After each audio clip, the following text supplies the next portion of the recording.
सिर्फ लाइव 24 भारत। विज्ञापन और खबर देने के लिए संपर्क करें।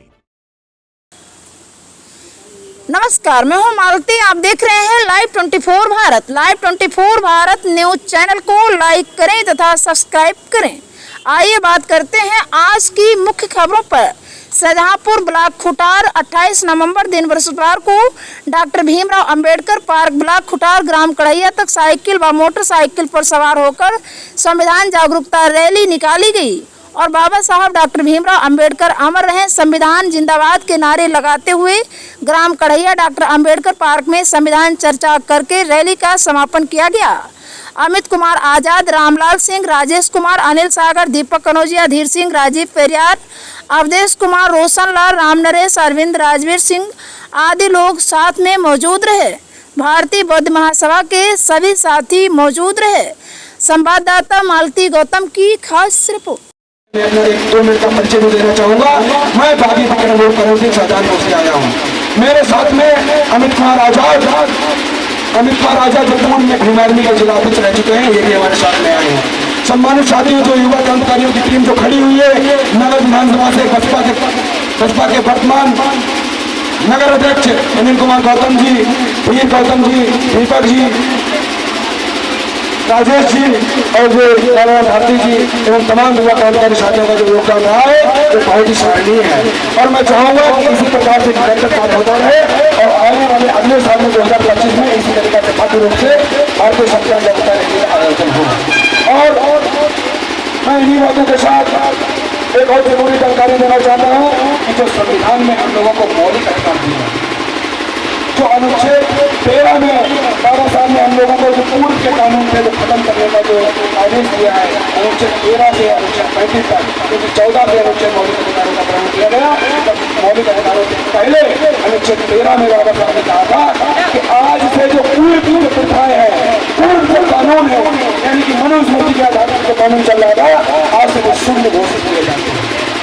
बाबा साहब ने संसद में कहा था कि अनुच्छेद 13 के तहत भारत में ऐसा कोई कानून नहीं लागू होगा जो हमारे मौलिक अधिकारों का हनन करता हो। और आज से 26 कभी भारतीय संविधान में अनुच्छेद 368 के तहत जो संशोधन का प्रावधान बनाया, उसमें भी उन्होंने ये कहा कि कभी भी ऐसा कोई कानून नहीं बनाया जाएगा जिसमें आपके जो मौलिक अधिकारों का हनन होता है। साथियों, आपको जो गुमराह किया गया समाजवादी पार्टी का कांग्रेस पार्टी की तरफ से कि संविधान खतरे में है, ऐसा कभी बिल्कुल हर्गिज नहीं है। संविधान न कभी खतरे में था और न कभी खतरे में होगा, क्योंकि जो बाबा साहब भीमराव अम्बेडकर ने बनाया था। संसद में 389 सदस्यों में सबसे ज्यादा पढ़े लिखे, दुनिया के सबसे ज्यादा पढ़े लिखे बाबा साहब थे, क्योंकि बाबा साहब ने ऐसा प्रावधान बना दिया कि बाबा साहब चाहते थे कि मनोवादी अभी भी हमें घुसने नहीं देते, तो आगे चलते संविधान को खत्म करने का प्रयास करें। पर बाबा साहब ने जो संविधान बनाया उसमें ये प्रावधान लागू कर दिया कि कभी भी ये खतरे में नहीं होगा। और ये भूल के भूल गलती ना करना, भारतीय संविधान खतरे में है। सभी सम्मानित साथियों, एक बार और पुनः जोरदार जयकारा लगाएंगे। बाबा साहब हमारे हैं, बाबा साहब हमारे हैं, चाचा चाचा सभी सम्मानित साथियों, इन्हीं बातों के साथ मैं अपने वाले को विराम देता हूँ और भारतीय संविधान जो लागू हुआ था उसमें एक प्रस्तावना दे रखी है, उस प्रस्तावना को संकल्पित आज से हम लोग अपने घरों में सारी ग्रंथों को छोड़कर, अगर ग्रंथ पढ़ना चाहे तो सभी ग्रंथ आप ले सकते हैं, रामायण, गीता, पुराण, बाइबल, कुरान, जो भी किताबें रखना चाहते हैं वो भी रखें। पर आज से 500, 100 या 200 रुपए की जो किताब लिखी है, बाबा साहब ने जो लिखी है भारतीय संविधान, आज से संकल्प देते हैं कि बाबा साहब का संविधान घर में जरूर लाएंगे। जो भी हमारे मिशन के जो काम करने वाले हैं उनसे जानकारी देकर भारतीय संविधान को घर में रखेंगे। आप पढ़ेंगे तो आपके बच्चे भी पढ़ेंगे। तो मैं अमित कुमार आजाद को धन्यवाद चाहूंगा कि भारतीय संविधान की जो प्रस्तावना है उसके चढ़कर आप सभी लोगों को मार्गदर्शन दें और भारतीय संविधान की प्रस्तावना को पढ़ें। साथियों, अब मैं जो भारत का अपना संविधान है उसकी मूल उद्देश्य है वो भारत की प्रस्तावना, इसमें पूरा हमारा भारत समाया हुआ है। बहुत है तो आप लोग समझिएगा। अब मैं थोड़ा थोड़ा पढ़ूंगा, उसके साथ साथ आप लोग भी इसको जो है कहेंगे।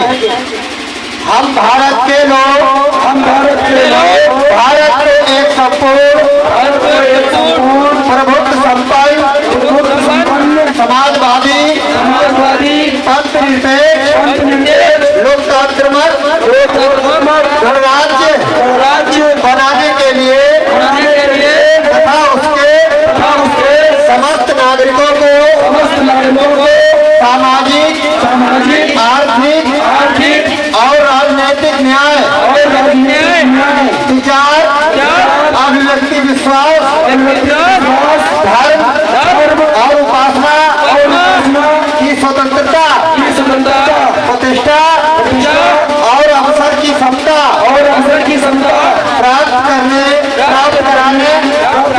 के लिए तथा उन सब में व्यक्ति की गरिमा और राष्ट्र की एकता और अखंडता सुनिश्चित करने वाली बंधुता बढ़ाने के लिए दृढ़ संकल्प होकर अपनी इस संविधान सभा में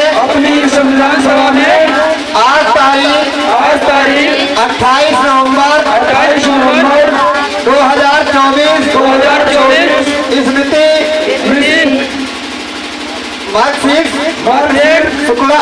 शुक्ल सप्तमी 2006 को एकत्र द्वारा होकर इस संविधान को अंगीकृत अधिनियमित और समर्पित करते हैं।